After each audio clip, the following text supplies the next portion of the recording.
Other laws महा important है, other laws scoring है, उसके बिना पास होना या रैंक लाना दोनों मुश्किल नहीं है। तो मैं अपनी तरफ से अदर लॉज पढ़ाऊंगा। अदर लॉज तुमको एक्स फैक्टर देता है, ठीक है, it gives you x factor. अगर तुम अदर लॉज पे मेहनत करते हो, फोकस कर, तुम देखोगे तुम्हारे टोटल मार्क्स में 20 मार्क का इजाफा हो जाएगा, कम से कम 20 मार्क बढ़ेगा। यहाँ पर मैं अपनी तरफ से तो बहुत कुछ पढ़ाऊंगा और पढ़ाते हुए मैं बहुत सारे एग्जाम्पल भी देता जाऊंगा, ठीक है, लेकिन तुम भी जब घर में पढ़ोगे, ऑब्वियसली मैराथन में 100% तुम लोग नहीं कर सकते, तो तुम भी जब घर में पढ़ोगे तो इसके एग्जाम्पल को मत छोड़ना। सारे एग्जाम्पल्स जो मैंने तुम लोगों को बेयर एक्ट के पढ़ाए वो बिल्कुल पढ़ के जाना, उसी से एग्जाम में फंसता है।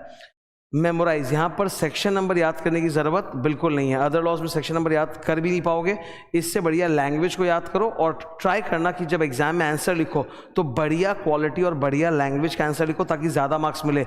मैक्सिमम स्टूडेंट्स का जो मार्क्स गिरता है ना वो अदर लॉज में गिरता है, तो लैंग्वेज थोड़ी मेंटेन करके चलना। Okay, let's start.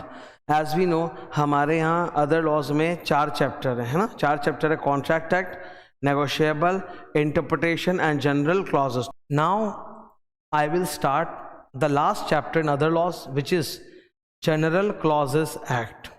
तो स्टार्ट करते हैं जनरल क्लॉजेज एक्ट।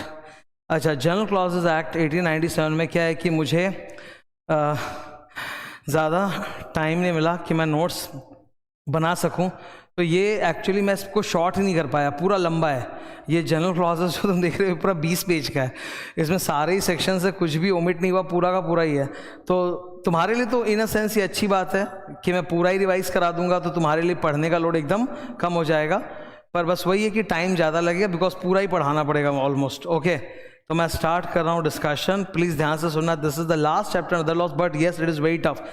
और यहाँ तो सर लैंग्वेज का पूरा बोलबाला है, अगर आपको लैंग्वेज याद नहीं हुआ तो आपके नंबर कटेंगे, ठीक है। Let's start. General clauses act में ना 2 पार्ट है। आधा चैप्टर तो आप समझ लो डेफिनेशन है, आपको डेफिनेशंस याद करने पड़ेंगे, एग्जाम में डायरेक्टली आते हैं, लिखने पड़ेंगे, फिर आंसर देना पड़ेगा। और सेकंड है रूल्स ऑफ स्पेसिफिक इंटरप्रिटेशन, ठीक है, उसमें भी लैंग्वेज का बहुत बोलबाला है, ऐसा नहीं कि वहाँ लैंग्वेज का बोलबाला नहीं है, पूरा है। तो बहुत सारी बातें मैं सिखाऊंगा, एक एक करके ध्यान से मेरी बातों को सुनते जाना। नोट्स जो भी तुम्हारे पास है वही सही है। मैंने क्लास में तो एक एक चीज़ का नोट्स तुम लोग को दिया है। मैं जब भी क्लास देता हूँ, तुम most of you are my students, you know me, कि व्हेनेवर आई टीच जो भी मैं बोलता हूँ हर चीज़ मैं लिखा देता हूँ, कॉपी हो या बुक हो कहीं ना कहीं, ठीक है। तो नोट्स तो वही है जो तुम्हारे पास है। अगर आपके पास कोई और टीचर का नोट है, इंस्टीट्यूट का किताब है, कोई बुक है, तो आप जो बुक फॉलो करना चाहते हो कर सकते हो, उसमें कोई दिक्कत नहीं है। ये जस्ट एक सपोर्ट के लिए है, ठीक है, और कुछ नहीं। मैं इसको कोई रीड मारने वाला नहीं हूँ। इधर ध्यान से सुनो। जनरल क्लॉजेज एक्ट 1897 कब लॉन्च हुआ था? 11 मार्च 1897। ये तारीख हो सके तो याद रखना। नॉर्मली मैं किसी लॉ में नहीं बोलता, यहाँ बोलता हूँ बिकॉज में MCQ आ सकता है। तो 1897 वाला ये जो कानून है कब एनैक्ट हुआ था? 11 मार्च 1897। और इसका कमेंसमेंट डेट भी सेम है। कानून के 2 डेट होते हैं, enactment date, commencement date. Enactment date मतलब जब प्रेसिडेंट ने साइन किया, और कमेंसमेंट डेट मतलब जब वो देश पे लागू हुआ। तो इसका दोनों सेम है, ठीक है, 11 मार्च 1897।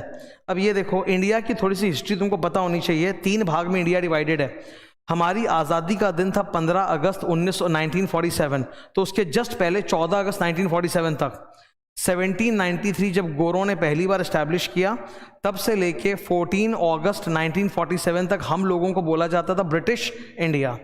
1947 से 1950 के बीच में जब तक हमारा संविधान नहीं बना, तो ये देखो 15 अगस्त 1947 से लेके संविधान बनने के एक दिन पहले 25 जनवरी 1950, संविधान बना तो 49 में था पर लागू 26 जनवरी 1950 को हुआ था। तो संविधान लागू होने के एक दिन पहले तक ये 3 साल के पीरियड में हमें कहा जाता था डोमिनियन ऑफ इंडिया। ये नाम बार बार आएगा। डोमिनियन का मतलब होता है सेमी इंडिपेंडेंट, ठीक है। इस दौरान मैं आपको बता देना चाहता हूँ, इन दोनों पीरियड में ही हमारे देश का जो हेड होता था वो प्रेसिडेंट नहीं होता था, वो GGC होता था। GGC का full form governor general in council. तो आप देखोगे आफ्टर कमेंसमेंट ऑफ कॉन्स्टिट्यूशन हमारे देश का हेड कौन है? President of India. और बिफोर कमेंसमेंट ऑफ कॉन्स्टिट्यूशन हमारे देश का हेड कौन था? GGC। तो जैसे आज के कानून में प्रेसिडेंट साइन करते हैं, तब वाले कानून में British India and dominion India के दौरान कानून पे कौन साइन करते थे? GGC। जब जब हमारा देश आज़ाद हुआ तब तुरंत ऑलमोस्ट 1 साल के लिए हमारा जीजीसी था लॉर्ड माउंटबेटन, काफ़ी नाम इनका इंटरनेट पे वायरल है। वो जो हमारे पहले वो थे प्राइम मिनिस्टर जवाहरलाल नेहरू, उनके साथ इनके अच्छे फ्रेंडली रिलेशन थे। तो Lord Mountbatten was our first GGC, पर फिर वो मर गए थे। और उसके बाद C Rajagopalachari, he was our Indian GGC for the first time. 26 जनवरी 1950 से लेकर आज तक हमारे देश के हेड कौन हैं? तो हमारे देश के पहले प्रेसिडेंट थे डॉक्टर राजेंद्र प्रसाद।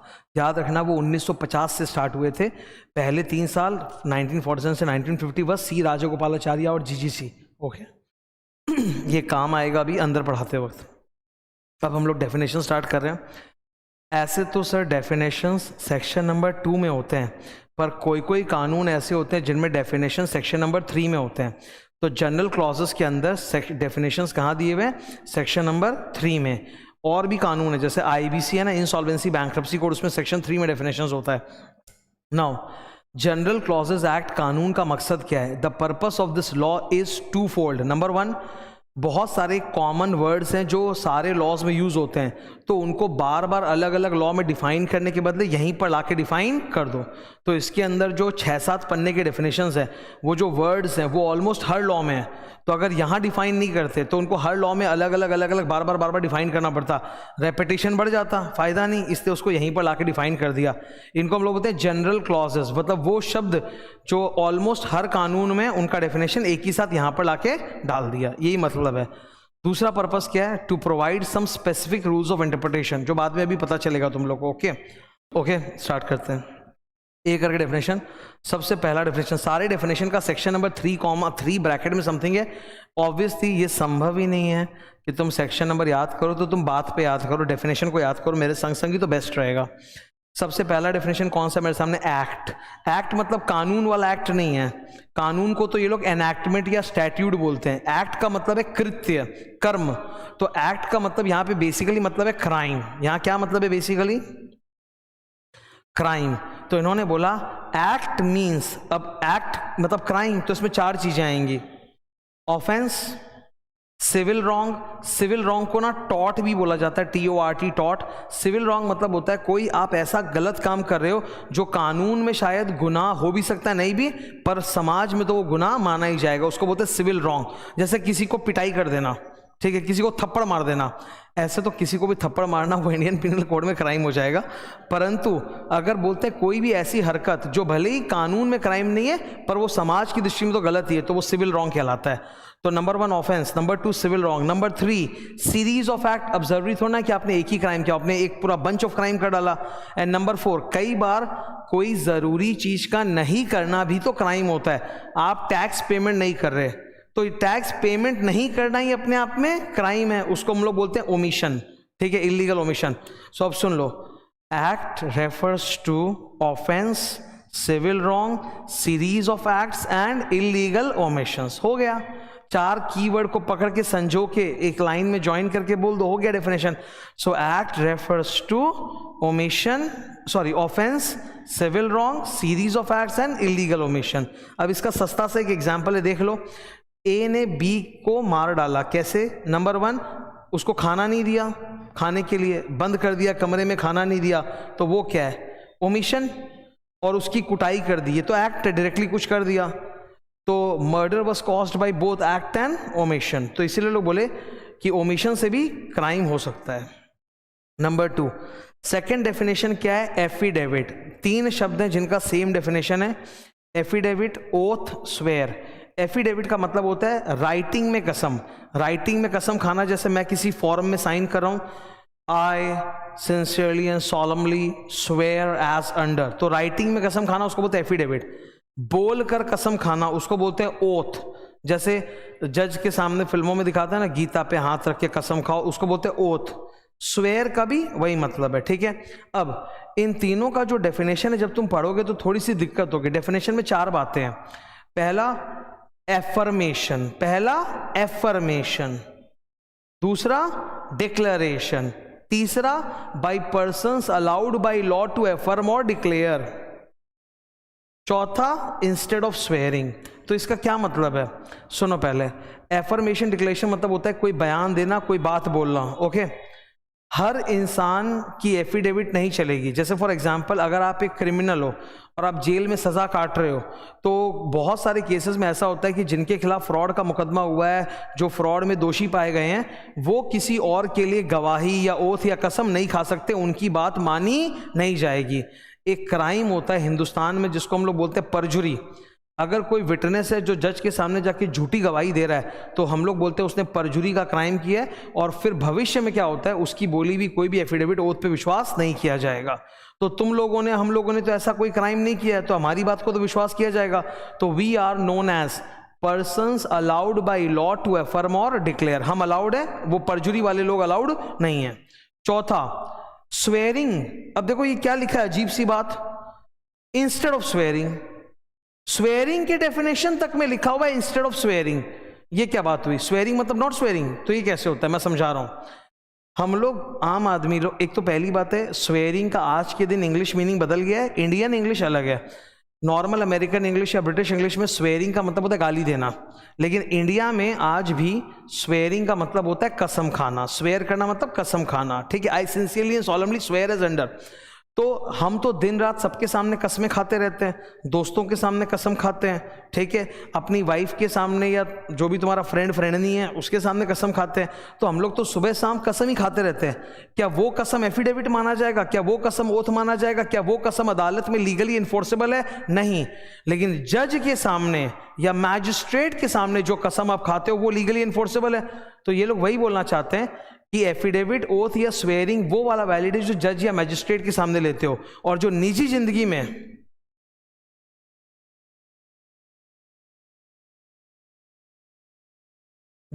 जिंदगी में स्वेरिंग वगैरह करते हो वो माना नहीं जाएगा, वो लीगली एनफोर्सेबल नहीं है। तो अब इसको याद करो जरा, चार बातें हैं। Number 1 affirmation, number 2 declaration, number 3 by persons allowed by law to affirm और डिक्लेयर, मतलब हम सब लोग, फ्रॉड वाले लोग नहीं, and number 4 instead of swearing, जो आप पर्सनल लाइफ में करते हो वो नहीं।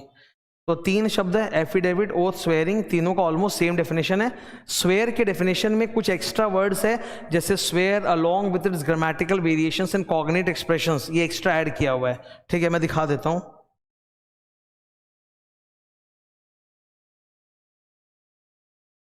ये देखो, ये स्वेयर का डेफिनेशन है, इसमें एक्स्ट्रा कुछ लिखा हुआ है। Swear with its grammatical variation, मतलब ग्रामर का डिफरेंस। स्वर्ण, स्वेयर मतलब प्रेजेंट टेंस, स्वर्ण मतलब past tense. And cognate expressions, cognate का मतलब सिमिलर, सिमिलर एक्सप्रेशंस, जैसे स्वेयर ऑफ, ठीक है। तो swear along with its different expressions means affirmation or declaration by persons allowed by law to affirm or declare instead of swearing। तो देखो swear के definition में लिखा है इंस्टेड ऑफ स्वेरिंग। तो इसका मतलब हम यही समझ सकते हैं कि पर्सनल लाइफ में जो आप कसमें खाते हो वो नहीं काउंट होगा, जो आप जज के सामने खाते हो वो काउंट होगा, ओके। सेम डेफिनेशन एकदम। नेक्स्ट डेफिनेशन क्या है हमारे सामने, सेंट्रल एक्ट। सेंट्रल एक्ट मतलब बेसिकली सेंट्रल गवर्नमेंट का बनाया हुआ लॉ। स्टेट एक्ट मतलब स्टेट गवर्नमेंट का बनाया हुआ लॉ। स्टेट गवर्नमेंट भी तो लॉ बनाती है, सेंट्रल गवर्नमेंट भी लॉ बनाती है, तो सेंट्रल एक्ट का मतलब सेंट्रल गवर्नमेंट का लॉ। अच्छा, सेंट्रल गवर्नमेंट के लॉ पे साइन कौन करता है, कहां पास होता है? पार्लियामेंट का law. It's an act of parliament और the act of state legislative. State legislative को अपने हिंदी में बोलते हैं विधानसभा, विधान परिषद, विधानसभा, विधान परिषद। तो सेंट्रल एक्ट का मतलब तो जो पार्लियामेंट में पास हुआ है, विधानसभा में नहीं। तो इसमें 3 बातें हैं। Number 1 central act can mean N act of parliament, number 1। Number 2 constitution start हुआ था 26 जनवरी 1950। बिफोर कमेंसमेंट ऑफ कॉन्स्टिट्यूशन कानूनों पे साइन कौन करता था? जीजीसी। और डोमिनियन ऑफ इंडिया कहलाता था, ब्रिटिश इंडिया कहलाता था। तो बोलता है N act of the dominion legislature, मतलब 1947 से 1950 में जो कानून बने थे वो भी सेंट्रल एक्ट है।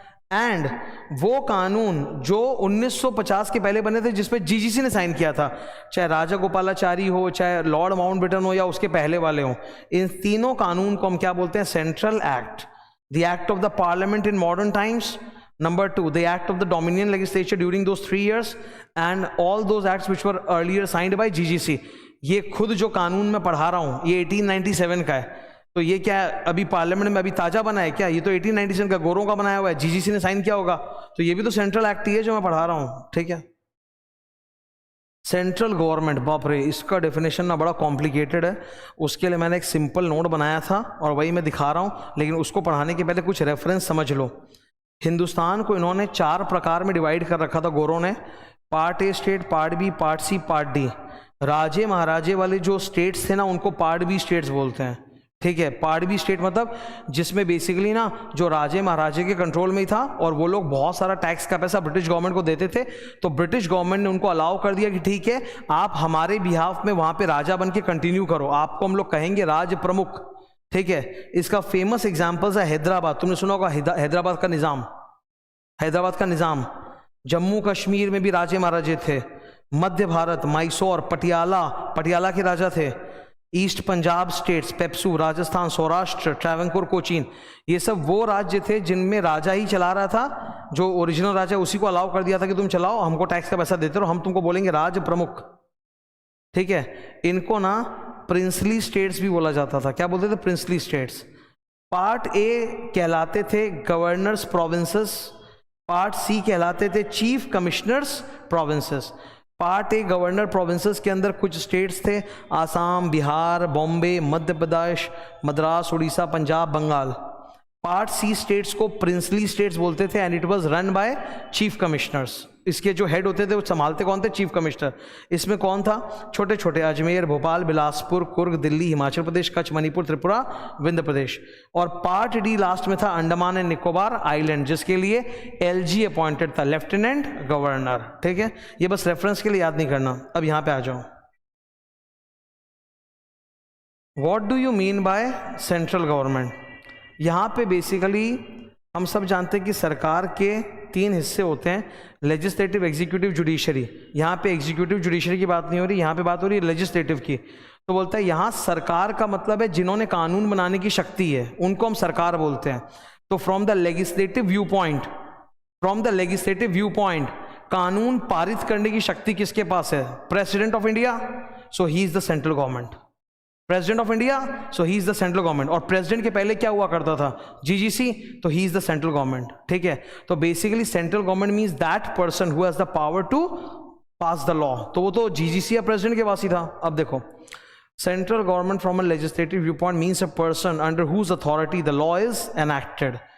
सबसे पहले बिफोर कमेंसमेंट ऑफ कॉन्स्टिट्यूशन, मतलब 1950, 26 जनवरी 1950 के पहले सेंट्रल गवर्नमेंट का मतलब क्या हुआ करता था? जीजीसी, क्योंकि तब प्रेसिडेंट नहीं था। जीजीसी और कौन?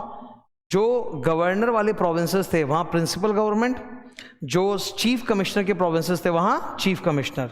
तो शॉर्ट में समरी देखो, 26 जनवरी 1950 के पहले किनके पास कानून बनाने का हक होता था? जीजीसी, जो प्रेसिडेंट जैसा था, दूसरा प्रिंसिपल गवर्नमेंट, तीसरा चीफ कमिश्नर। तो इन तीनों को बोलते थे सेंट्रल गवर्नमेंट, ओके। अब आज आफ्टर कमेंसमेंट ऑफ कॉन्स्टिट्यूशन हमारा हेड कौन है? प्रेसिडेंट। तो अब कानून पारित करने का हक किसके पास है? प्रेसिडेंट। तो president is considered central government. अच्छा, कुछ कानून पास स्टेट गवर्नमेंट करता है। स्टेट गवर्नमेंट के जो कानून होते हैं उस पर साइन कौन करेगा? गवर्नर। तो उन्होंने लिखा in relation to certain functions entrusted to the state, central government means state government, मतलब कि गवर्नर, बेसिकली जो राज्य का गवर्नर होता है। In relation to Part C states, Chief Commissioner. In relation to Union Territory, Administrator. तो on और after 26 जनवरी 1950 किनके पास कानून पारित करने का हक है? सबसे ज्यादा पावर है प्रेसिडेंट, फिर स्टेट गवर्नमेंट मतलब गवर्नर, फिर चीफ कमिश्नर, फिर एडमिनिस्ट्रेटर। तो अब ये 4 मतलब है। तो तुमको ये नाम सारे याद रखने पड़ेंगे और एग्जाम में लिखने पड़ेंगे। अगर 4 मार्क का क्वेश्चन आ गया ना बॉस, या 2-3 मार्क का, सेंट्रल गवर्नमेंट का डेफिनेशन दो, मैं बोल रहा हूँ प्लीज ऐसे याद करके लिख देना, वरना जान निकल जाएगी, ओरिजिनल याद होएगा ही नहीं। कमेंसमेंट का मतलब होता है वो कानून फोर्स में कब आया, मतलब देश पे लागू कब हुआ? The day when the statute came into force. अच्छा, कोई भी कानून कब से लागू होता है ये डिपेंड करता है। पॉइंट नंबर 1, यूजुअली हर कानून के सेक्शन 1 का नाम होता है short title, extent and commencement. तो नॉर्मली किसी भी कानून के सेक्शन 1 में लिखा रहता है कि वो कमेंस कब होगा। अब मान लीजिए सेक्शन 1 में नहीं लिखा है, तब उसका एनओजी कब आया, नोटिफिकेशन ऑफिशियल गैजेट, उससे पता चलता है वो देश पे लागू कब होगा। अगर ये दोनों ही अलग से नहीं है तब फिर डीम्ड है कि जिस दिन प्रेसिडेंट या जीजीसी ने साइन किया उसी दिन से वो देश पे लागू हो गया। If neither statute nor NOG specifies then enactment date is equal to commencement date. Commencement date means the date when the law comes into force in India. Document का मतलब क्या होता है? Document means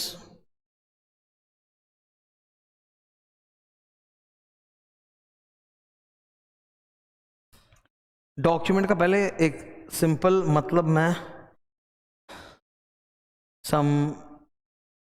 समझा रहा हूँ। डॉक्यूमेंट का एक सिंपल मतलब, फिर इसको देखेंगे। कहीं भी अगर कुछ भी लिखा हुआ है, नंबर बनाए हुए हैं, अल्फ़ाबेट लिखे हुए हैं, निशान बनाए हुए हैं, ड्राइंग बनाए हुए हैं, कहीं भी, चाहे पेपर पे, चाहे लकड़ी पर, चाहे मेटल पर, चाहे स्टोन पर, चाहे स्किन पर, वो डॉक्यूमेंट है। अगर मैं अपने हाथ पे यहाँ एक टैटू भी बनवा लूँ कोई चीज़, सपोज मैंने एक टैटू बनवा लिया जय श्री राम, तो वो भी डॉक्यूमेंट है, क्योंकि कुछ लिखा हुआ है और वो कहीं भी हो, वो डॉक्यूमेंट है। अगर मैं टी शर्ट पहन लूँ, टी शर्ट पे लिखा हुआ है प्यूमा, तो वो टी शर्ट भी डॉक्यूमेंट है। मेरे पास अगर एक अंगूठी, अंगूठी में लिखा हुआ है एस, तो वो भी डॉक्यूमेंट है। तो डॉक्यूमेंट का बड़ा वाइड डेफिनेशन है। Okay, document means any matter, WED, वेड, रिटन, एक्सप्रेस्ड और described upon any substance by means of FLM, figures मतलब नंबर्स, लेटर्स, अल्फ़ाबेट और मार्क्स, कोई निशान। तो जरूरी नहीं कि अल्फ़ाबेट हो, अल्फ़ाबेट, नंबर, निशान सब चलेगा। अब इंडस वैली सिविलाइजेशन जो स्कूल में पढ़ते थे मोहनजोदड़ो के टाइम पे, वहाँ पे तो निशान वगैरह से वो लिखते थे ना, उनके पास तो प्रॉपर अल्फ़ाबेट्स नहीं थे उस समय, तो बोला वो भी चलेगा, वो भी डॉक्यूमेंट है। ठीक है, why? For the purpose of recording that matter, for the purpose of recording that matter. So any matter, कहीं भी लिखा है, कैसे भी लिखा है, वो क्या है? डॉक्यूमेंट है। दैट्स द डेफिनेशन, एग्जाम में आया हुआ है। एनैक्टमेंट, ओहो, एनैक्टमेंट वर्ड का सिंपल मतलब होता है कानून, स्टैट्यूट। ठीक है, that is the exact meaning, लेकिन अब डेफिनेशन याद करना है। एनैक्टमेंट का मतलब इन्होंने बोला एनैक्टमेंट शैल इंक्लूड, मतलब ये सब आएगा प्लस और भी हो सकता है, तीन चीजें। Enactment shall include a regulation, हमारे सिलेबस में रेगुलेशंस नहीं आते, पर सेबी रेगुलेशंस का नाम तो मैंने लिया है ना तुम लोग के सामने प्रोस्पेक्टस चैप्टर में, तो रेगुलेशंस भी स्टैट्यूट माना जाता है। Okay, second, a regulation under BMB code, Bengal, Madras, Bombay code, any regulation of the BMB code, Bengal, Madras, Bombay code, और 3 number, and shall include any provision contained in any act or regulation, मतलब किसी भी act या regulation के अंदर जो sections होते हैं, सेक्शंस, वो भी एनैक्टमेंट माने जाएंगे। तो एनैक्टमेंट में इन्होंने 3 चीज़ों को इंक्लूड किया, रेगुलेशन, बंगाल, मद्रास, बॉम्बे कोड का रेगुलेशन, किसी भी एक्ट और रेगुलेशन में लिखा हुआ कोई भी सेक्शन या प्रोविजन, वो भी कानून है। ठीक है, एनैक्टमेंट चाहे पार्लियामेंट में हुआ है चाहे विधानसभा में, वो एनैक्टमेंट माना जाएगा। मतलब enactment includes both central laws and state laws. Financial year means the year commencing on 1 April, फालतू। गुड फेथ, गुड फेथ का मतलब इन्होंने बोला a thing is said to be done in good faith when it has been done honestly, whether or not it has been done negligently. It has been done honestly, whether or done not it has been done negligently. तो इससे हमें समझ में आता है कि देखिए good faith का 2 इंटरप्रिटेशन होता है, number 1, number 2। Number 1, good faith का मतलब सिर्फ ईमानदारी चाहिए, चाहे डिलीजेंस हो या नहीं हो, खाली आप अगर ईमानदार हो, अब भले ही आप केयरफुल हो या केयरलेस, उससे फर्क नहीं पड़ता। ये डेफिनेशन किसने दिया? GC एक्ट ने। ठीक है, और नेगो एक्ट में जो HIDC होता है वो भी यही होता है, ऑनेस्ट, गुड फेथ। HIDC में होता है ना गुड फेथ, लेकिन गुड फेथ का और एक मतलब होता है जो ज्यादा प्रसिद्ध है। गुड फेथ मतलब ऑनेस्टी प्लस डिलीजेंस। मोंग ओंग पू वर्सेस मोंग सी मोंग के केस में कोर्ट ने बोला कि खाली ऑनेस्टी होने से नहीं चलेगा, डिलीजेंस भी तो चाहिए। आप अगर कोई सामान खरीद रहे हो तो देख समझ के, ठोक परख के खरीदोगे कि नहीं? क्या आप अंधे की तरह विश्वास करके ले लोगे सेलर से? तो वहां डिलीजेंस भी तो चाहिए कि चेक करके सामान खरीदो। तो अगर वो आप नहीं कर रहे हो तो फिर हम लोग उसको गुड फेथ नहीं मानेंगे। तो कॉन्ट्रैक्ट एक्ट में, सेल ऑफ गुड एक्ट में गुड फेथ का डेफिनेशन ये नहीं होता, वहां अलग होता है। वहां होता है good faith means honesty plus diligence. Diligence is opposite of negligence. ठीक है। तो जनरल क्लॉज एक्ट तो बोलता है कि सिर्फ ऑनेस्टी चाहिए, डिलीजेंस से मतलब नहीं, लेकिन बाकी कानून बोलते हैं कि हमको ऑनेस्टी के साथ डिलीजेंस भी चाहिए। नेक्स्ट डेफिनेशन, गवर्नमेंट, गवर्नमेंट में दोनों आएगा, central government, state government. Next definition, government securities, जैसे सरकार भी तो सिक्योरिटीज इशू करती है जब उनको पैसा चाहिए होता है। मैं एग्जांपल दे रहा हूँ, सेंट्रल गवर्नमेंट को बहुत ज़्यादा पैसा चाहिए रेलवे के कंस्ट्रक्शन के लिए, तो गवर्नमेंट क्या करेगी, आरबीआई को बोल के ना रेलवे के बॉन्ड्स इशू करा देगी, जनता खरीदेगी, पैसा देगी, सरकार के पास पैसा आ गया, बाद में सरकार बॉन्ड को रिडीम कर देगी। तो इन्होंने बोला सेंट्रल गवर्नमेंट कोई सिक्योरिटीज इशू करे या स्टेट गवर्नमेंट अगर कोई सिक्योरिटीज इशू करे तो उसको हम गवर्नमेंट सिक्योरिटीज मानेंगे, लेकिन आज़ादी के पहले जो पार्ट बी स्टेट्स थे जो राजाओं के कंट्रोल में थे, उन्होंने अगर कोई सिक्योरिटीज इशू किया है तो उसको हम गवर्नमेंट सिक्योरिटीज नहीं मानेंगे। Government security shall mean, government security shall mean securities of central government, state government, but shall not include securities of government of part B state, जो राजाओं के कंट्रोल में थे ना, राजे महाराजे निज़ाम वगैरह, उन्होंने अगर कोई सिक्योरिटी इशू किया तो उसको गवर्नमेंट सिक्योरिटीज नहीं माना जाएगा। सही है। इमूवेबल प्रॉपर्टी का डेफिनेशन है, तुमको मैं जस्ट बोलने के एंगल से बता रहा हूँ, इसका कुछ अदर मतलब मत लेना। तुम लोग जानते हो LGBTQ, सुने हो कि नहीं सुने हो, होता है ना LGBTQ, तो LGBT यहाँ पे LBTT, तो बोलने में थोड़ा आसान रहता है, LBTT और इसी ऑर्डर में याद करना। इमूवेबल प्रॉपर्टी का डेफिनेशन बहुत अच्छे से दिया हुआ है, मूवेबल का अच्छे से नहीं है। मूवेबल का डेफिनेशन है जो इमूवेबल नहीं है वो मूवेबल, तो फिर इमूवेबल अच्छे से पढ़ना पड़ेगा। इमूवेबल में कौन आता है, L से लैंड, B से benefits arising out of land, जैसे पेड़, benefit arising out of land, तो वो भी इमूवेबल प्रॉपर्टी है, जब तक काट नहीं दो तब तक, काटने के बाद तो टिम्बर बन जाएगा movable.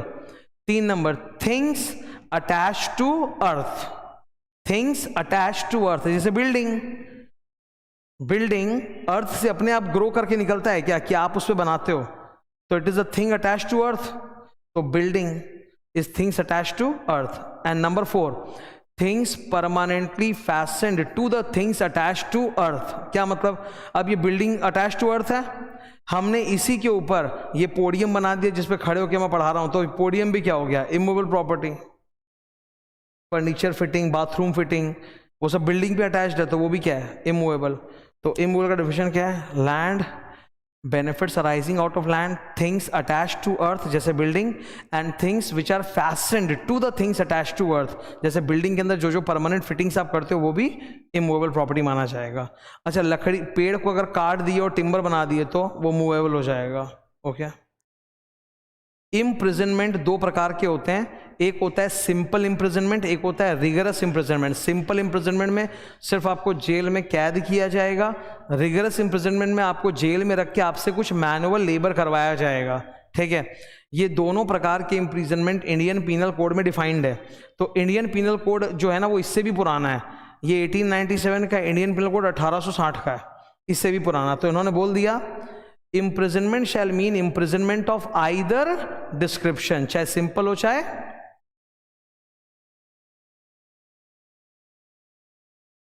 as defined in Indian Penal Code 1860। ठीक है, so imprisonment means both types of imprisonment as defined in Indian Penal Code। Indian penal Code में ना एक और सज़ा होती थी जो इन्होंने हटा दी थी, मतलब हम लोगों ने देश आज़ाद होने के बाद हटा दिया, उस सज़ा का नाम था ट्रांसपोर्टेशन। तो बोलोगे सर ये सज़ा कैसे, मैं बता रहा हूँ। आज अंडमान एंड निकोबार को हॉलीडे डेस्टिनेशन माना जाता है, एक समय में वो कैदियों को रखने के लिए होता था, उसको हिंदी में बोलते थे काला पानी। तो जो आज़ादी के लिए जो लोग लड़ते थे उनको वहाँ भेज देते थे अंडमान निकोबार में, अब वहाँ से वो कहीं भाग ही नहीं सकता, समुंदर है, कहाँ भागेगा वो। ठीक है, तो उस सज़ा को इंडिया से बाहर अंडमान भेज देना, उसको बोलते थे ट्रांसपोर्टेशन, वो अब बंद हो चुका है आज़ादी के बाद। इंडियन लॉ, इंडियन लॉ में क्या आएगा, आरोबो। इंडियन लॉ में आ से मतलब ए से act, or regulation and ordinance. Regulation समझते हो, ordinance is like an act.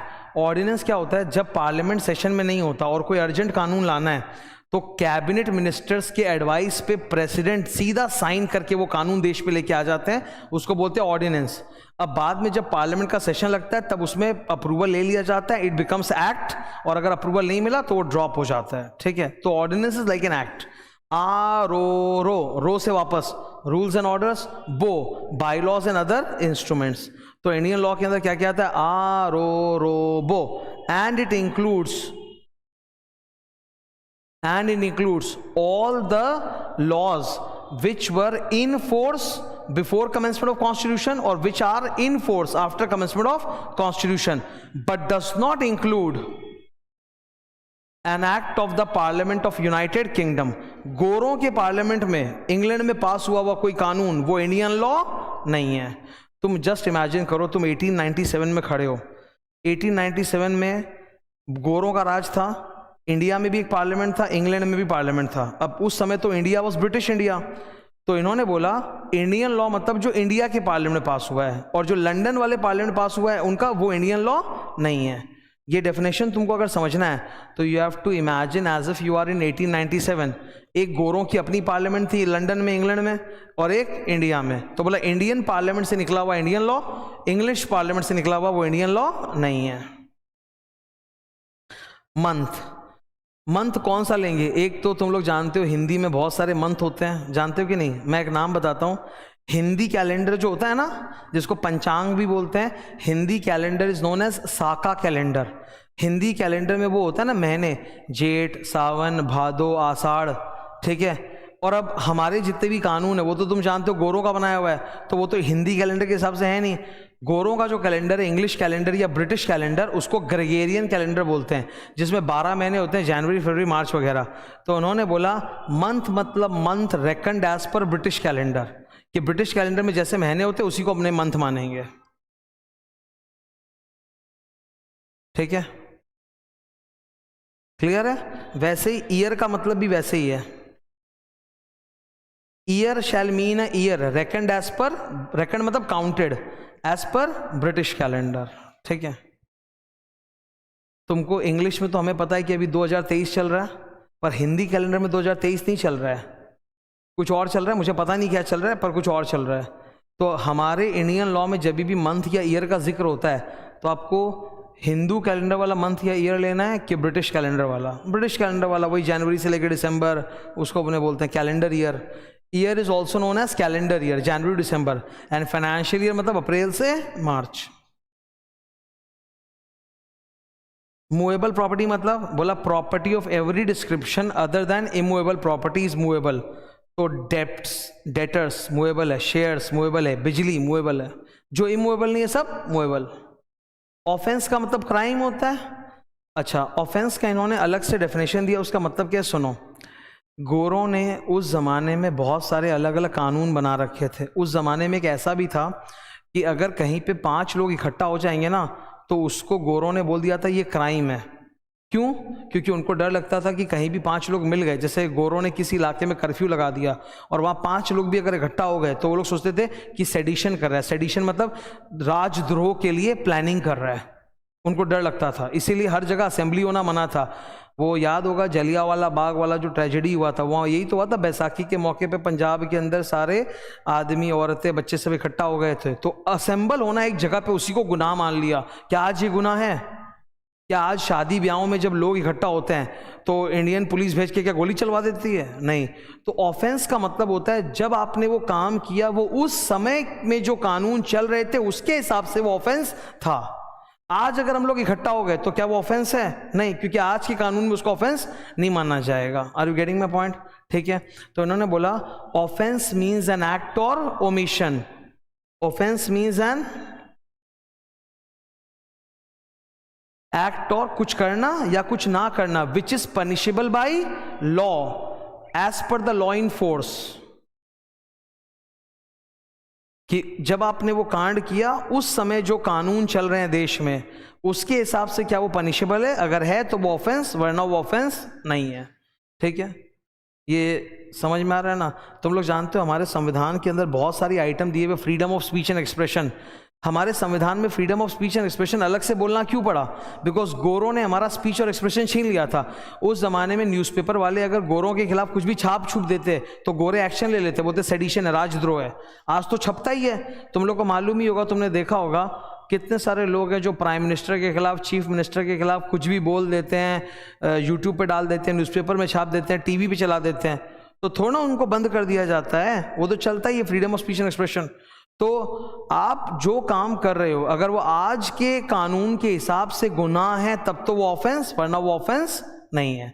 So offence shall include an act और omission which is punishable by law for the time being in force in India. Official gazette और gazette का एक ही definition है, अलग अलग नहीं है। इसका मतलब होता है हिंदी में राजपत्र, ठीक है। तो official gazette includes gadget of India and gadget of the state, ठीक है। इंडियन गैजेट का मतलब भारत का राजपत्र और स्टेट का गैजेट मतलब कोई भी स्टेट, जैसे तमिलनाडु का राजपत्र, ओके।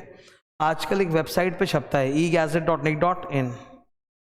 पर्सन, यहां पर्सन का जो डेफिनेशन है वो इनकम टैक्स वाला नहीं है, 3 लोग इंक्लूड किए गए हैं। Person shall include cab, company, association, body of individuals, ठीक है।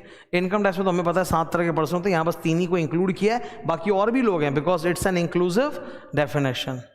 रजिस्टर्ड, कभी भी कोई प्रॉपर्टी ट्रांसफर होती है तो सेलर का नाम हटा के बायर का नाम रजिस्टर करना पड़ता है सरकारी रिकॉर्ड में। इसके ऊपर एक कानून है, रजिस्ट्रेशन एक्ट 1908 मतलब इस कानून के बाद आया था। ये तो 1897 और वो 1908 है, तो 1908 के पहले भी कानून थे, रजिस्ट्रेशन एक्ट, ठीक है। तो ये लोग बोलते हैं जब हम किसी डॉक्यूमेंट के आगे रजिस्टर्ड वर्ड लगाते हैं, जब हम किसी डॉक्यूमेंट के आगे रजिस्टर्ड वर्ड लगाते हैं, इसका मतलब it has been registered as per the law which is in force at that time. The word registered when used in reference to a document shall mean registered in India under the law for registration. So which is Registration Act 1908. Rule shall mean a rule made in exercise of the power conferred by the statute. जैसे companies act 2013 के अंदर कितने section है? 400। Companies act 2013 के अंदर कितने section है? 470, ये तो पता है। 470 के जस्ट पहले आता है सेक्शन नंबर 469। सेक्शन नंबर 469 में ये लिखा हुआ है कि एमसीए के पास पावर है कि वो रूल्स बना सकता है। तो एमसीए को रूल बनाने का पावर किससे मिला? कानून से। और इसी का इस्तेमाल करके एमसीए बार बार रूल्स बनाते रहता है कि नहीं? तो rules means the rules made in exercise of the power conferred by the statute. Example वही जो मैंने बताया। अच्छा, ये एक पैकेज है। Schedule shall mean a schedule to the act or regulation in which it occurs. Act regulation जिसमें schedule आ रहा है। Section shall mean a section of the act or regulation in which it occurs. Subsection shall mean a portion, a sub section of the section in which the word occurs. तो ये तो बड़ा ही क्या बोलते हैं, cosmetic type का definition है, कुछ अलग से नहीं था। राइटिंग बोलता है कि राइटिंग रेफर्स टू एवरीथिंग, चाहे हाथ से लिखा हो, चाहे टाइप्ड हो, चाहे प्रिंटेड हो, जैसे ये तो प्रिंटेड है, चाहे लिथोग्राफी हो। लिथोग्राफी होता है स्टोन या मेटल पे कुछ लिखना, तो वो भी राइटिंग माना जाएगा। चाहे फोटो हो, किसी लिखावट की फोटो भी तो राइटिंग ही है। अगर कोई चीज लिखी हुई और मैं उसका फोटो ले लूं तो वो फोटो भी राइटिंग माना जाएगा। और any other mode of representing or reproducing words in visible form, ठीक है। तो writing refers to all these things also, inclusive है। ईयर हो चुका, सारे डेफिनेशंस हो चुके हैं। तो हमने इतने सारे डेफिनेशन अभी एक साथ रिकैप किए हैं। अब मैं जनरल क्लॉजेस में आगे मूव ऑन कर रहा हूँ। जनरल क्लॉजेस का जो सेकंड हिस्सा है, they are rules of specific interpretation. इसमें कुछ और एक्स्ट्रा ज्ञान है जो हमें सीखने मिलेगा। इसमें जो इंटरप्रिटेशन के रूल्स हम सीखेंगे ये कुछ अलग हैं, ये इंटरप्रिटेशन ऑफ स्टैट्यूट से मैच नहीं करता। कुछ एक्स्ट्रा ज्ञान अलग अलग इसमें हम लोग को सीखने को मिलेगा। स्टार्ट करते हैं। General rules of specific interpretation. अब यहाँ सेक्शन नंबर 5 से 31 है, पर वो ग्रुपिंग किया हुआ है। सबसे पहले सेक्शन नंबर 5 से 13। सेक्शन नंबर 5 क्या बोलता है? कमेंसमेंट। पढ़ो, नाम क्या लिखा है? Coming into operation of an enactment, इसी को तो कमेंसमेंट बोलते हैं। तो इन्होंने बोला कि जिस दिन भी जीजीसी साइन किया हो या प्रेसिडेंट साइन किया हो उसी दिन कमेंस हो जाता है, जबकि ये झूठ है। कमेंसमेंट नॉर्मली सेक्शन 1 में लिखा रहता है कि कब से कमेंस होगा, या फिर अलग से नोटिफिकेशन आता है। पर अगर सेक्शन 1 में नहीं लिखा और नोटिफिकेशन भी नहीं है, तब जाके जो लिखा है वो सच है कि जिस दिन भी जीजीसी या प्रेसिडेंट साइन करे, जिसको हम एनैक्टमेंट डेट कहते हैं, उसी दिन से कमेंस हो जाएगा। कंपनीज एक्ट, कंपनीज एक्ट में प्रेसिडेंट प्रणब मुखर्जी थे हमारे, डॉक्टर प्रणब मुखर्जी, उन्होंने साइन किया था 29 अगस्त को, और सेक्शन 1 में लिखा था कि ये 30 अगस्त से इसका पहला सेक्शन फोर्स में आ जाएगा। तो सेक्शन 1 में लिखा था first section will come into force on 30 अगस्त, और बाद के सेक्शंस के लिए अलग से नोटिफिकेशन आएगा। तो एमसीए बार बार अलग अलग नोटिफिकेशन ला के धीरे धीरे सेक्शंस को फोर्स में लाया था, एक बार में पूरा कंपनी लॉ फोर्स में नहीं आया था। एग्जाम्पल 2, मान लो कि अगर कानून को लेके नोटिफिकेशन आया, आज एक नोटिफिकेशन आता है और वो लोग बोलते हैं कि 3 महीने बाद से कानून लागू होगा, तब 3 महीने बाद से होगा।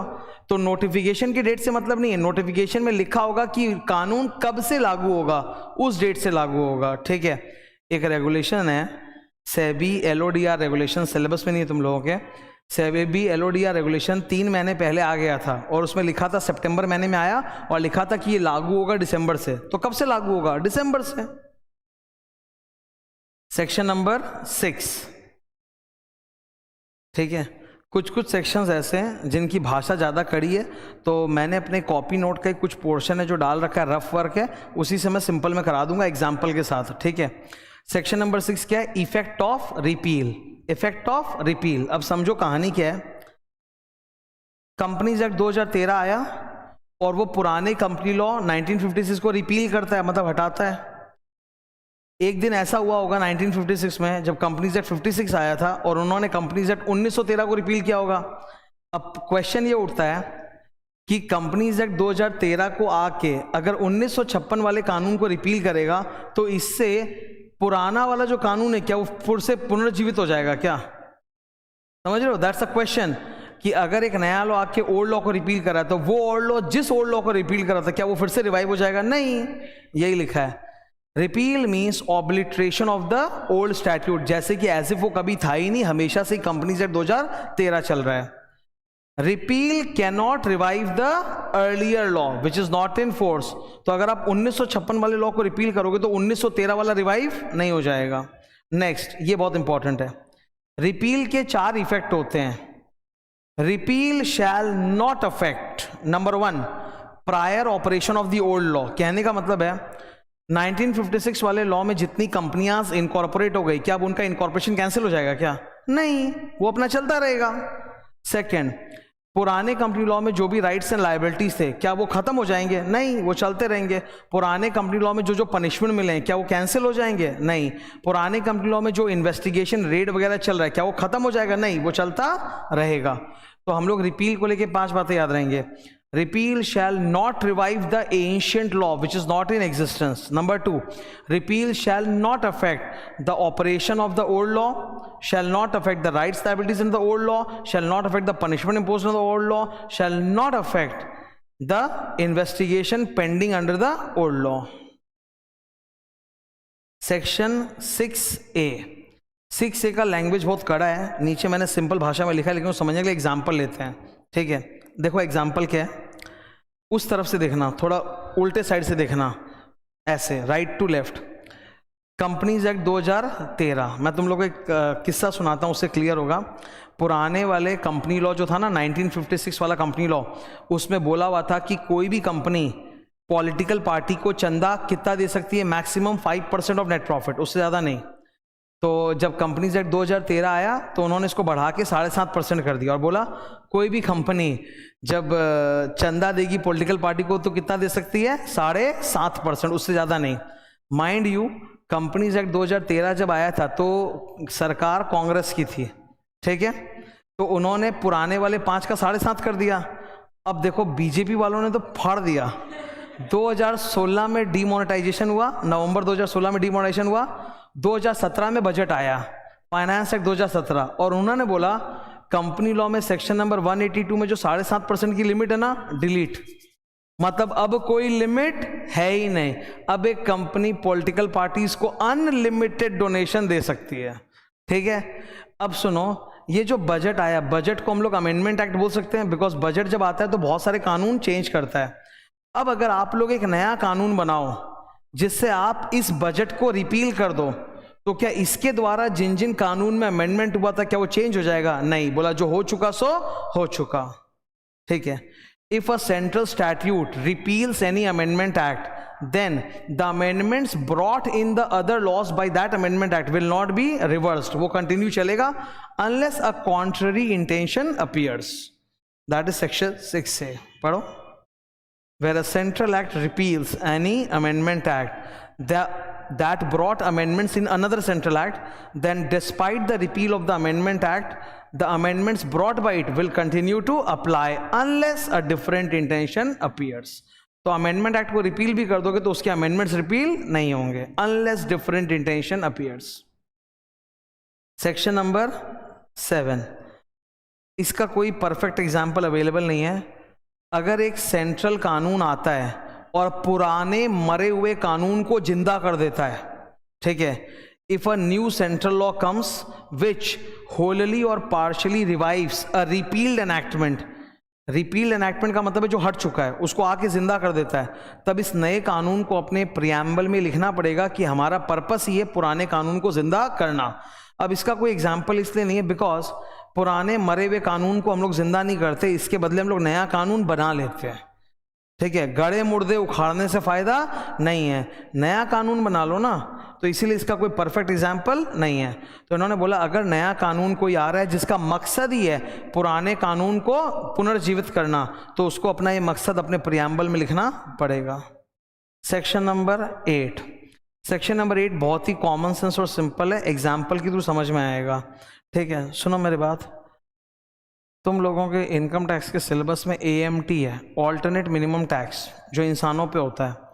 फाइनल में जाओगे तो मैट है, मिनिमम ऑल्टरनेट टैक्स, जिसका सेक्शन होता है 115 JB, ठीक है। तो वो कॉर्पोरेट्स पे होता है। कॉर्पोरेट टैक्सेशन इंटर के सिलेबस में नहीं आता, ओके, पर फाइनल में आता है। बस सिंपल समझो कि जैसे तुम लोगों के सिलेबस में AMT है, उनके सिलेबस में मैट है, okay. Now income tax act कब बना था? 1961। उस ज़माने में कंपनीज एक्ट 2013 था क्या? नहीं। उस ज़माने में कौन था? Companies act 1956। So section 115 JB of the income tax act 1961 में लिखा हुआ है, ठीक है, कि आप लोग पहले बुक प्रॉफिट कैलकुलेट कीजिए एज पर कंपनीज एक्ट 1956। अब सर 1956 वाला कानून तो हट गया, तो क्या होगा? ऑटोमेटिक समझ लो कि अगर किसी भी कानून में किसी पुराने कानून का रेफरेंस है जिसके बदले नया कानून आ चुका है, तो reference will be given to the नया कानून। तो अब आप इनकम टैक्स एक्ट खोलोगे अगर सेक्शन 115 JB, तो उसमें आज भी वही लिखा हुआ है, calculate book profit under companies act 1956, पर आप उसको पढ़ोगे कैसे? Calculate book profit under companies act 2013, automatic है।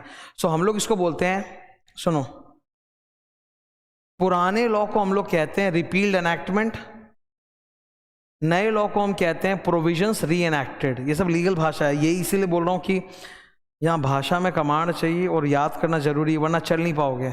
एग्जाम में तुम लिखोगे ओल्ड लॉ न्यू लॉ, वो नहीं चलेगा, तुमको थोड़ा परफेक्ट होना पड़ेगा। तुम बोलोगे ओल्ड लॉ का मतलब रिपील्ड एनैक्टमेंट, न्यू लॉ का मतलब प्रोविजंस री एनैक्टेड। सो अब भाषा सुनो, if a central statute makes a reference to any repealed enactment, that reference will be assumed to make a reference to the provisions reenacted। सीधा है कि इनकम टैक्स में कंपनीज एक्ट 56 का अगर रेफरेंस हो तो आप उसको 56 नहीं 2013 मानोगे। सेक्शन नंबर 9 बड़ा फेमस है, डेट्स कैलकुलेशन के ऊपर आता है।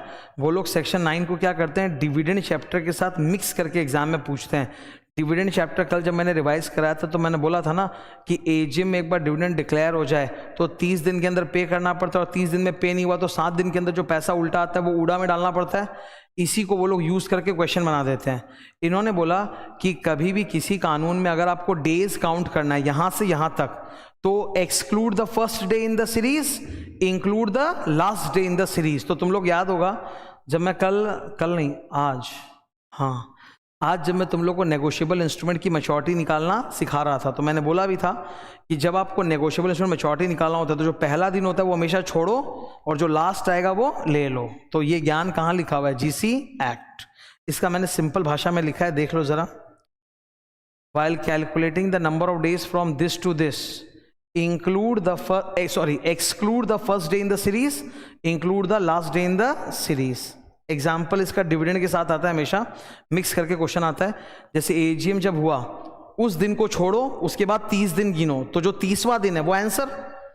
फिर 30वें दिन के बाद और 7 दिन, 30वें दिन को छोड़ो, अब 7 दिन गिनो, जो 7वां दिन आएगा वो आंसर। तो वैसे ही डेट्स कैलकुलेट करने हैं। सेक्शन नंबर 10, अगर मान लो किसी भी कानून में कोई लीगल प्रोसेस को करने का एक लास्ट डेट दिया हुआ है और उस दिन कोर्ट या ऑफिस बंद है, तो फिर ऑटोमेटिकली इसका मतलब है कि आपको थोड़ा सा रियायत मिलेगा। जो लास्ट डेट है उस दिन कोर्ट या ऑफिस बंद है, तो अगले जो भी वर्किंग डे के दिन कोर्ट या ऑफिस खुलेगा उस दिन अगर आप कर दोगे तो माना जाएगा कि आपने कानून फॉलो कर लिया, देयर इज नो वायलेशन। अरे अगर कानून में कोई काम को करने का एक लास्ट डेट दिया हुआ है और उस लास्ट डेट के दिन ही अगर अदालत या सरकारी डिपार्टमेंट बंद है तो मैं तो अगले दिन ही करूंगा, तो बता जब भी वो खुलेगा तब कर देना, चलेगा। ओके इसमें ये सुसल रत्नम का जो केस लो है ना, इसमें कुछ खास नहीं लिखा हुआ, जो ऊपर लिखा वही रिपीटेड है। ओके सेक्शन नंबर 11, अगर आपको 2 पॉइंट के बीच में डिस्टेंस कैलकुलेट करना है, अगर आपको 2 पॉइंट के बीच में डिस्टेंस कैलकुलेट करना है तो आप एक तो स्ट्रेट लाइन में लोगे, ठीक है, क्योंकि 2 पॉइंट की डिस्टेंस, सपोज ये पॉइंट ए पॉइंट बी है, इनके बीच में रोड ऐसे जा रहा है, तो रोड वाला डिस्टेंस नापोगे तो लंबा आएगा। गूगल मैप में तो रोड वाला दिखाता है, बोलता है आप हमेशा कभी भी ऐसा नहीं लोगे, आप हमेशा स्ट्रेट लाइन लोगे। ओके तो कोई भी 2 पॉइंट के बीच में डिस्टेंस जब निकालना है तो डोंट टेक द रोड वाला रास्ता या रेलवे वाला रास्ता, take the straight line. Okay तो गूगल मैप में कभी स्ट्रेट लाइन नहीं आता, वो तो पूरा रास्ते के हिसाब से आपको बताता है इतना किलोमीटर हुआ है। ओके दूसरी बात सुनो, सपोज ये पॉइंट ए प्लेन पर है और ये वाला पॉइंट हिल पर है, तो अब आपको कौन सा डिस्टेंस देना पड़ेगा?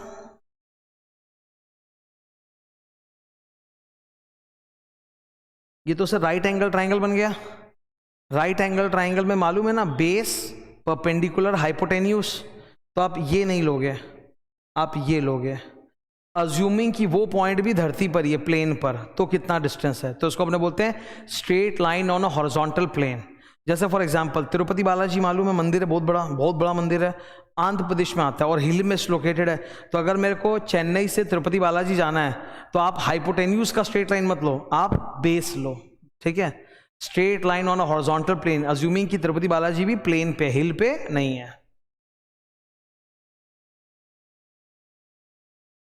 ओके 2 बातें हैं, straight line on a horizontal plane. अच्छा प्रोरेटा, अगर कोई भी टैक्स जो आप दे रहे हो, जैसे जीएसटी तो आज आया, जीएसटी के पहले हुआ करता था एक्साइज ड्यूटी, और कस्टम ड्यूटी तो आज भी है ही। कोई भी मान लो एक्साइज, कस्टम और जीएसटी, एक्साइज सिस्टम की बात करते हैं, इनमें क्या होता है, टैक्स का जो रेट है ना कमोडिटी वाइज अलग अलग था, जीएसटी में उन्होंने ठीक कर दिया। जीएसटी में आपको 4-5 रेट ही मिलेंगे, लेकिन पुराना जो एक्साइज ड्यूटी वगैरह था ना, उसमें हर कमोडिटी के लिए अलग अलग रेट स्पेसिफाई हुआ करते थे, ठीक है। पुराने कमोडिटी में हर एक कमोडिटी का अलग अलग रेट था। तो इन्होंने बोला, मान लीजिए कि इन्होंने एक टैक्स का रेट बोल रखा है for this much length of the cigarette. Cigarette अलग अलग लेंथ का आता है, तो एक स्टैंडर्ड लेंथ ऑफ सिगरेट ऐसा बोला, उसके लिए एक रेट है। तो अब अगर कंपनी लॉन्गर सिगरेट बनाएगी तो रेट तो टैक्स तो ज़्यादा होना चाहिए, तो आप प्रोपोर्शनेटली टैक्स को बढ़ा लेना, या कंपनी छोटा साइज बनाएगी तो प्रोपोर्शनेटली रिड्यूस कर लेना। इसी को बोलते हैं प्रोरेटा, ठीक है। ग्रेटर और लेसर क्वांटिटी के लिए आप प्रोरेटा कर लेना, कॉमन सेंस है, ठीक है। सेक्शन 13 बहुत जोरदार क्वेश्चन इसमें आया, एकदम मतलब भयंकर जोरदार। एक क्वेश्चन जो सबको पता है, कानून में अगर कहीं पे भी ही हिज लिखा है तो इट इंक्लूड्स शी हर, है ना। Any reference to male gender includes female gender. However इसका रिवर्स सही नहीं है, अगर किसी कानून के अंदर फीमेल जेंडर यूज किया तो सिर्फ फीमेल जेंडर, कॉमन सेंस की बात है। अब जैसे मैटरनिटी बेनिफिट एक्ट एक कानून है, ये किसके लिए, औरतों के लिए, तो वहां तो हर जगह शी और हर होगा, तो वहां ये नहीं बोलोगे it includes male he him. Male pregnant, male मोटा हो सकता है, मेल प्रेग्नेंट नहीं हो सकता है। तो ही अगर मैस्कुलाइन जेंडर है it includes feminine gender, but feminine gender लिखा हुआ है it does not include masculine gender. अब इसके ऊपर एक क्वेश्चन आ गया गाय और सांड का, काऊ और बुल का, ठीक है। बोला एक कानून बना है जो बुल पे बना है, डज इट इंक्लूड काऊ? तो इन्होंने बोला कि ये जो ज्ञान है ना सेक्शन 13 का, masculine gender feminine gender, it applies to humans not animals. तो अगर कानून काऊ पे है तो सिर्फ काऊ, बुल है तो सिर्फ बुल। ये था क्वेश्चन, कितना डेंजरस। एक और क्वेश्चन, अगर कानून में सिंगुलर नाउन यूज हुआ है तो it includes plural, and plural use हुआ है तो इट इंक्लूड्स सिंगुलर। जैसे मान लो अगर कानून में लिखा हुआ है सब्सिडियरी मतलब एक, तो इसका मतलब ही है सब्सिडियरीज, ठीक है, एक हो या अनेक हो। सेक्शन 13 तक क्लियर हुआ। सेक्शन 14 से एक अलग रेंज स्टार्ट हो रहा है जिसको हम लोग बोलते हैं पावर्स एंड फंक्शनरीज। कानून का नाम कानून तो वही जनरल क्लॉज एक्ट, इसके अंदर एक सेक्शंस का पूरा रेंज है 14 से लेके 19 तक, पावर्स एंड फंक्शनरीज। पावर तो समझ में आता है, फंक्शनरी का मतलब होता है सरकारी अफसर। पुलिस इंस्पेक्टर क्या है? फंक्शनरी। आईएएस ऑफिसर क्या है? Functionary.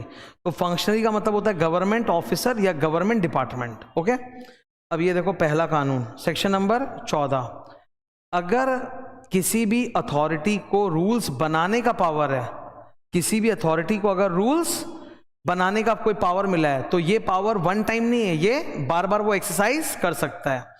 If any power is conferred upon any authority by central law, then that power can be exercised from time to time. Example, companies act का सेक्शन नंबर 469 जो है वो MCA को power देता है rules बनाने का, तो ये पावर एमसीए एक ही बार कर सकता है कि बार बार? बार बार। 15 नंबर, अगर कोई सेंट्रल कानून किसी भी फंक्शनरी को, सरकारी ऑफिसर को ये पावर देता है कि आप किसी ऑफिसर को अपॉइंट करो, तो अपॉइंटमेंट दो तरह से हो सकता है, या तो हम किसी नए आदमी को चुन सकते हैं फ्रेश अपॉइंटमेंट, या हम किसी एग्जिस्टिंग ऑफिसर को ये वाला पद भी दे सकते हैं। इसको हम लोग कहते हैं x officio appointment. I will give you one example of this. बहुत सारे नए नए बॉडी, स्टैट्यूटरी बॉडीज बनते हैं, तो गवर्नमेंट उनमें नया हायरिंग नहीं करता, बल्कि जो सरकार के अंदर ही एग्जिस्टिंग एम्प्लॉयज़ हैं उन्हीं को वो वाला पद का काम भी सौंप दिया जाता है। इसको कहा जाता है एक्स ऑफिशियो अपॉइंटमेंट। ओके, और दूसरा होता है नया फ्रेश अपॉइंटमेंट, उसको हम लोग कहते हैं अपॉइंटमेंट बाय नेम। सो बोला है if the central act confers upon any authority any power to make appointment, then the appointment can be made either by name मतलब fresh appointment, or by virtue of existing office मतलब ex officio appointment. Section number 16, the power to appoint includes the power to suspend or dismiss. जैसे chief justice of India अभी बहुत famous हो रखे हैं, हमारा जो नया चीफ जस्टिस ऑफ इंडिया है चंद्रचूड़ समथिंग नाम है ना कुछ, ठीक है, he is very very famous because he is like a very presentable personality, likeable personality, and he looks very young compare to मतलब CGI जो नॉर्मली थे, तो बड़े ये सोशल मीडिया पे छाए हुए हमारे CGI। ओके, तो CGI के पास पावर होता है कि वो हाई कोर्ट के अंदर ऑफिसर्स की नियुक्ति कर सकता है, तो अपॉइंट करने का पावर जो है तो सस्पेंड और डिसमिस का पावर भी है। वो किसी को अगर अपॉइंट करने का पावर रखता है तो सस्पेंड या डिसमिस करने का पावर भी ऑटोमेटिकली रखता है। सेक्शन नंबर 17, अगर आप एक फंक्शनरी को सब्स्टिट्यूट कर दो, जैसे एक कानून था प्रिवेंटिव डिटेंशन एक्ट 1950, मतलब मान लो किसी व्यक्ति के खिलाफ कोई बहुत संगीन आरोप लगा है, अभी तक प्रूफ नहीं हुआ है, तो उसको एक बार हम लोग पहले ही पुलिस अरेस्ट कर सकती है। क्यों? ताकि कहीं वो अभी इतना संगीन आरोप लगा है, जैसे मान लो किसी पे आरोप लगा है कि उसने 4 बच्चों की हत्या कर दी है, ये बहुत संगीन आरोप है, public is very sensitive towards the murder of बच्चास, बेबीज, तो अभी साबित नहीं हुआ है पर फिर भी पुलिस उसको अरेस्ट करके अंदर रख सकती है, प्रिवेंटिव डिटेंशन, क्योंकि डर है कि वो बाहर रहेगा तो पता नहीं और कितने बच्चे मार सकता है। तो प्रिवेंटिव डिटेंशन एक्ट के अंदर एक पुरानी बॉडी थी जिसका नाम था एडवाइजरी बोर्ड। अब ये भी तो गवर्नमेंट ऑफिसर या गवर्नमेंट बॉडी दोनों को ही हम लोग फंक्शनरी कहते हैं, तो अगर एडवाइजरी बोर्ड को सब्स्टिट्यूट करके एक नया एडवाइजरी बोर्ड आ गया है, तो जो पावर्स इसके पास थे वो पावर उसके पास भी हैं। अगर इन्होंने उस वक्त कुछ ऑर्डर्स पास किए थे तो वो ऑर्डर्स नया एडवाइजरी बोर्ड कंटिन्यू कर सकता है। तो इसमें वही बोला है कि when a functionary is substituted the powers of that old functionary will be vested in the new functionary. Successor, predecessor, ये देखो इधर एक एग्जांपल है, RTC, road transport corporation. RTC जो होता है वो स्टेट गवर्नमेंट का होता है। तुम लोगों को मालूम होगा हर शहर के अंदर बहुत सारी बसेस चलती हैं, कुछ प्राइवेट और कुछ स्टेट बसेस। तो स्टेट बसेस चलाने का काम इन्हीं का होता है, आरटीसी का, रोड ट्रांसपोर्ट कॉरपोरेशन। तो आरटीसी एक्ट 1950 के पहले बॉम्बे में, अच्छा एक चीज़ और है, जैसे मुंबई या बॉम्बे आप बोलते हो, बॉम्बे पुराना नाम है, नया नाम मुंबई है। पहले महाराष्ट्र के एक बड़े एरिया को बॉम्बे बोला जाता था, and not just the city of the Bombay, okay. तो पहले वहाँ पे एक आरटीसी बना हुआ था पहले से, बॉम्बे स्टेट आरटीसी, ठीक है। बाद में नया कानून आया और एक नया आरटीसी बन गया, महाराष्ट्र स्टेट आरटीसी। तो बॉम्बे स्टेट आरटीसी क्या है, predecessor, and Maharashtra state RTC क्या है, सक्सेसर। तो जो पावर्स प्रीडिसेसर के पास थे वो सारे पावर सक्सेसर के पास आ जाएंगे। नेक्स्ट, अच्छा इसमें एग्जांपल देखो, मान लो हमारी जो प्रेसिडेंट है, ठीक है, हमारी प्रेसिडेंट अभी राइट नाउ कौन है, miss Draupadi Murmu ji, she is the president. अगर प्रेसिडेंट किसी वजह से बीमार हो जाए 2 महीने के लिए, तो उनके बहुत सारे काम है, फंक्शंस है, वो कौन करेगा, vice president. Vice president is normally subordinate to the president. Who is our vice president, Shri Jagdeep Dhankhar ji, वो राज्यसभा की वो हैं, स्पीकर हैं, बहुत फेमस आदमी वो भी, ठीक है, he is our vice president. So अगर प्रेसिडेंट 2 महीने के लिए बीमार है, तो who will become the temporary acting president, the VP. तो वीपी को आप उस 2 महीने के लिए वीपी नहीं बोलोगे, क्या बोलोगे, एक्टिंग प्रेसिडेंट। उस 2 महीने के लिए वाइस प्रेसिडेंट को वाइस प्रेसिडेंट बोलोगे कि एक्टिंग प्रेसिडेंट। तो आपने जो नाम उसको दिया है, इससे ऑटोमेटिकली उनके पास 2 महीने के लिए टेम्पोरली सारे प्रेसिडेंट वाले पावर्स आ जाएंगे, ठीक है, क्लियर है। ये था 14 से 19 फंक्शनरीज। नेक्स्ट, सेक्शन नंबर 20 से 24 का जो रेंज है ना, वो कहलाता है सबऑर्डिनेट लेजिस्लेशन। क्या कहलाता है, सबऑर्डिनेट लेजिस्लेशन। सबऑर्डिनेट लेजिस्लेशन ये क्या होता है, एक होता है मेन कानून, जैसे कंपनीज एक्ट 2013, ये मेन लेजिस्लेशन है, और इसको सपोर्ट करने के लिए कंपनी रूल्स हैं, नोटिफिकेशन है, सर्कुलर है, ऑर्डर है, उनको हम लोग कहते हैं सबऑर्डिनेट लेजिस्लेशन। तो तुम लोग नाम याद कर लो, सबऑर्डिनेट लेजिस्लेशन में क्या क्या आएगा, नौसरफब, क्या, नौसरफब, notification, order, scheme, rules, forms, bylaws, इन सबको मिला के क्या बोलते हैं, सबऑर्डिनेट लेजिस्लेशन। मेन लेजिस्लेशन जो होता है वो पार्लियामेंट में पास होता है, और उसको अमेंड करना है तो पार्लियामेंट में ही होगा, इसलिए बहुत डिफिकल्ट होता है चेंज करना, क्योंकि पार्लियामेंट हर वक्त सेशन में नहीं होता। सबऑर्डिनेट लेजिस्लेशन जो होता है, it is created by junior authority, जैसे एमसीए, और उसका अमेंडमेंट भी आसान होता है क्योंकि एमसीए कर सकता है, ठीक है। तो मेन लेजिस्लेशन को मेन पार्लियामेंट इशू करता है, सबऑर्डिनेट लेजिस्लेशन को स्टैट्यूटरी बॉडीज जो एमसीए वगैरह वो इशू करते हैं, उनमें चेंज करना भी बहुत आसान है। इसी को लेके कुछ इंटरप्रिटेशन के रूल्स हैं। नंबर 1, मैं एग्जाम्पल के लिए कंपनीज एक्ट ले रहा हूं और कंपनीज रूल्स ले रहा हूं, ठीक है। हम लोग पढ़ते हैं ना, शेल्फ प्रोस्पेक्टस का सेक्शन नंबर क्या है, 31, section 31, shelf prospectus. Companies rules में भी तो शेल्फ प्रोस्पेक्टस वर्ड यूज किया है, क्या वहां पर रूल्स में शेल्फ प्रोस्पेक्टस का डेफिनेशन या मीनिंग कुछ अलग होगा कि सेम होगा जो स्टैट्यूट में, सेम होगा। The word used in the statute, वही मीनिंग जो उसका है वही तो रूल्स में भी होगा ना। The subordinate legislation can not have a different definition or meaning, that's the first point. Section 21, अगर किसी अथॉरिटी के पास सबऑर्डिनेट लेजिस्लेशन बनाने का पावर है तो उसको अमेंड करने का, वेरी करने का, रेसिंड करने का पावर भी है। एमसीए के पास पावर है कि वो रूल्स बना सकता है, तो एमसीए के पास ये भी पावर है कि वो रूल्स में ऐड कर सकता है, वेरी कर सकता है, अमेंड कर सकता है, रेसिंड कर सकता है, जो कि करता ही है। 22 नंबर, ठीक है। एक 22 नंबर समझाने के लिए मुझे एक किस्सा समझाना पड़ेगा तुम लोगों को। जैसे क्या हुआ था, कंपनीज एक्ट 2013 जो है ना, तुम लोग को जो पता नहीं है बिकॉज तुम लोग तो बहुत बाद में आज सीख रहे हो ये सब, 10 साल बाद। कंपनीज एक्ट 2013 मैक्सिमम अप्लाई हुआ था 1 अप्रैल 2014 से, 1 अप्रैल 2014 से अप्लाई हुआ था। तो क्यों नहीं हुआ था, क्योंकि कोई भी सेक्शन को अगर आप अप्लाई करना चाहते हो तो उसके प्रोसीजर और फॉर्म्स तो तैयार करने पड़ेंगे। तो मैक्सिमम जितने भी रूल्स और फॉर्म्स थे वो 2014 के शुरू में बने थे, जनवरी, फरवरी, मार्च, ठीक है। तो maximum rules and procedure were created by MCA in January, February, March. और सेक्शन कब से लागू हुआ? 1 अप्रैल 14। कॉमन सेंस की बात है, सेक्शन अगर बाद में लागू हो रहा है पर रूल्स बन के रेडी है तो क्या रूल लागू हो सकता है? सर जब तक मेन सेक्शन लागू नहीं होगा सबऑर्डिनेट लेजिस्लेशन लागू नहीं हो सकता। वही है, where a statute has been enacted but not yet commenced, and then although the authority may have prepared the subordinate legislation, such subordinate legislation cannot come into force until the main legislation comes into force. Section 23 from the book itself, ये बहुत easy और exam में भी आता है, मैं बता देता हूँ। सेक्शन 23 के लिए मुझे एक बार बुक में जाना पड़ेगा।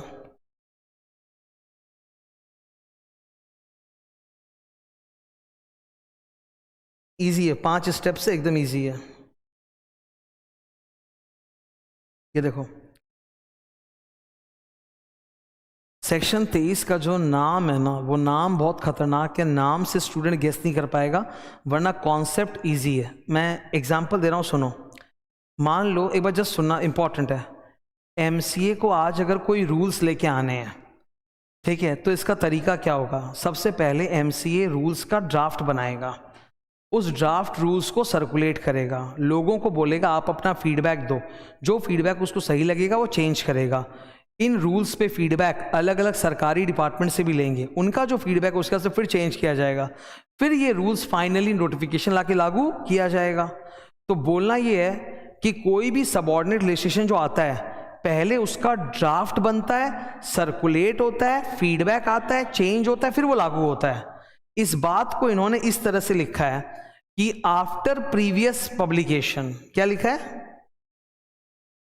After previous publication of draft rules, कि कोई भी सबऑर्डिनेट लेजिस्लेशन तब तक हम लागू नहीं करेंगे जब तक उसका ड्राफ्ट पहले से पब्लिश करके लोगों से फीडबैक ना लिया हो।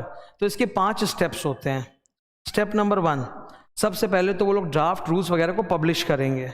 सेकेंड, प्रिस्क्राइब्ड मैनर में पब्लिश करेंगे। अब हर सरकारी डिपार्टमेंट के लिए पब्लिकेशन का तरीका अलग होता है, कुछ अपने वेबसाइट पे डाल देते हैं, कुछ उसके लिए ड्राफ्ट के लिए भी नोटिफिकेशन निकालते हैं, तो अलग अलग तरीके से प्रिस्क्राइब करेंगे।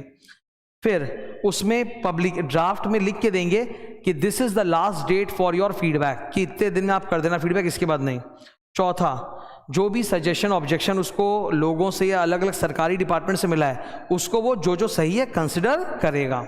और फिर फाइनली रेक्टिफाई करने के बाद ऑफिशियल गैजेट में नया वाला रूल्स नोटिफाई कर देगा। तो दीज आर द 5 स्टेप्स। इस पे एग्जाम में क्वेश्चन बनता है कि कोई भी सबऑर्डिनेट लेजिस्लेशन को लागू करने के लिए जो 5 स्टेप्स होते हैं वो आप बताइए। तो 5 स्टेप्स क्या है? Publish the propose draft, second publish in the prescribed manner, third notice in the draft that कब तक फीडबैक आ सकता है, fourth consider the suggestions and feedback, 5 then publish in NOG।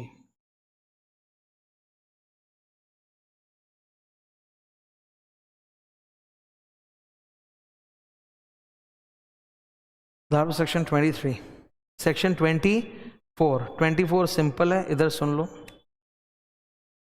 ये बात ध्यान देना, इधर कंपनीज एक्ट 1956 काफ़ी लंबे समय तक चला है, from 1956 to full 2013 and some part of 2014। तो पुराने कंपनीज एक्ट 1956 के दौरान बहुत सारे नोटिफिकेशन इशू किए गए थे। ओके, फिर फाइनली नया लॉ आ गया कंपनीज एक्ट 2013 और 2014 में। तो 2013 में जो नया कानून आया, इसके लिए जो सबऑर्डिनेट लेजिस्लेशन है, नोटिफिकेशन वगैरह, वो बहुत ज़्यादा नहीं है, उनको आने में टाइम लगेगा।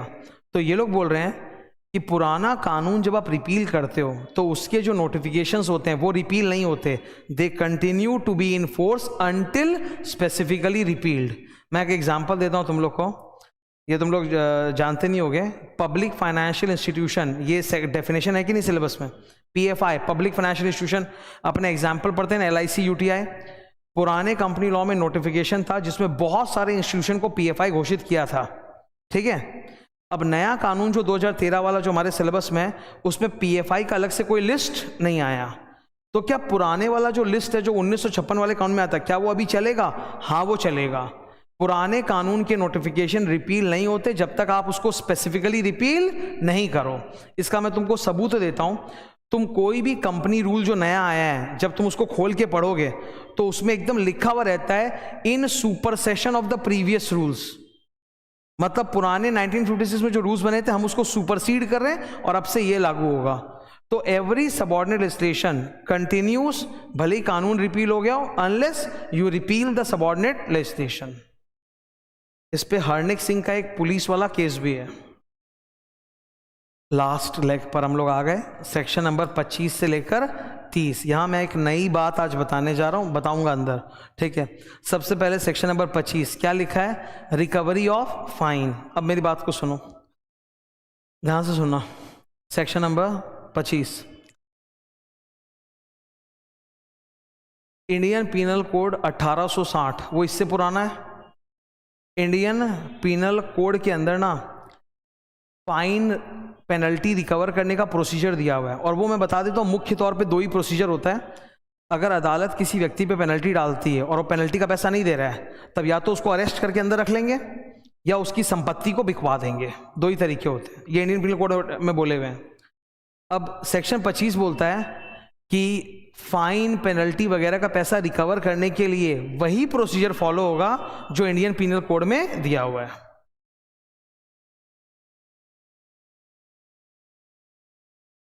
बोलता है पेनल्टी वगैरह का पैसा रिकवर करने के लिए वही प्रोसीजर फॉलो होगा जो इंडियन पीनल कोड में दिया है, अनलेस किसी सेपरेट लॉ में कोई स्पेसिफिक तरीका दिया हो तो। फॉर एग्जाम्पल, अब इनकम टैक्स एक्ट में तो पेनल्टी और इनकम टैक्स का पैसा रिकवर करने का डिटेल प्रोसीजर होता है, तब वहां पर ये इंडियन पीनल कोड और ये सेक्शन अप्लाई नहीं करेगा। वरना जिन कानूनों में पेनल्टी रिकवर करने का प्रोसीजर नहीं है वहां पे यही अप्लाई करेगा, और इंडियन पीनल कोड में जो प्रोसीजर है वही आप फॉलो कर लेना। और वो प्रोसीजर क्या है, बेसिकली अरेस्ट या सेल द प्रॉपर्टी, ठीक है। Attachment and sale of property का मतलब है प्रॉपर्टी को जब्त करो और बेच दो, पैसा रिकवर करो, या फिर सामने वाले को अरेस्ट कर लो। Section 26 is doctrine of double jeopardy. ये नाम ना इंस्टीट्यूट की किताब में तो नहीं है, पर अगर ये नाम तुम याद करे या लिख पाए तो बवाल मच जाएगा एकदम। संविधान, ध्यान से सुनना जो मैं बोलने जा रहा हूं। ये बात जो मैं बोलने जा रहा हूं इसमें तो बाद में, पहले संविधान से निकलती है। कौन बड़ा है औकात में, संविधान की जीसी एक्ट। संविधान के ऊपर कुछ नहीं है सर। संविधान में जो सेक्शंस होते हैं उनको सेक्शन नहीं बोलते, आर्टिकल बोलते हैं, ठीक है। आर्टिकल 1, 2, 3, 4 सबसे फेमस कॉन्स्टिट्यूशन में वो वाली बात है जो हम सब जानते हैं, freedom of speech and expression. वो किस में लिखी हुई है, आर्टिकल नंबर 19 में। और ठीक आर्टिकल नंबर 19 के बाद आता है आर्टिकल नंबर 20। आर्टिकल नंबर 20 में लिखा हुआ है डॉक्ट्रीन ऑफ डबल जेओपार्डी। क्या मतलब होता है सर, नाम से तो समझ में नहीं आ रहा, मैं बता रहा हूं।